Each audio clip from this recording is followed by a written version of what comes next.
السلام علیکم ورحمۃ اللہ وبرکاتہ۔ آئے آج ہم دیکھتے ہیں خرگوش کے ننھے بچوں کا تیسرا دن۔ ماشاء اللہ ماشاء اللہ، میرے اللہ کی شان، کتنے معصوم اور پیارے ہیں۔ ناظرین، اگر آپ کو خرگوش کے یہ پیارے بچے پسند آئیں تو ویڈیو کو لائک کریں اور چینل بشرا اسلامک ٹیچر ولاگ کو سبسکرائب ضرور کریں۔ جزاکم اللہ خیرا کثیرا فی الدارین، آمین ثم آمین یا رب العالمین۔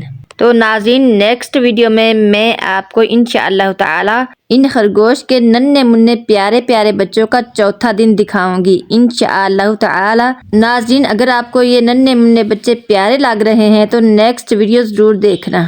ماشاءاللہ، اب ان پر بال آنا شروع ہو گئے ہیں۔ جیسے جیسے ان پر بال آتے جائیں گے دیکھنا ماشاءاللہ کتنے پیارے لگتے یہ۔ ناظرین، مجھے تو خرگوشوں کے یہ بچے بہت ہی پیارے لگتے ہیں۔ آپ کو کیسے لگ رہے ہیں کمنٹ میں ضرور بتائیں۔ ناظرین، ماہ رمضان کا مبارک مہینہ چل رہا ہے، تو آپ اگر ویڈیو دیکھ رہے ہیں تو ساتھ ساتھ درود شریف بھی پڑھتے رہیں اور اللہ رب العزت کا ذکر کرتے رہیں۔ رسول اللہ صلی اللہ علیہ وآلہ وسلم سے دریافت کیا گیا کہ قیامت کے دن کس بندے کا درجہ سب سے بڑا ہوگا؟ آپ صلی اللہ علیہ وآلہ وسلم نے فرمایا، ان مردوں اور عورتوں کا جو یاد الہی زیادہ کرنے والے ہوں گے، ان کا درجہ سب سے بڑا ہوگا۔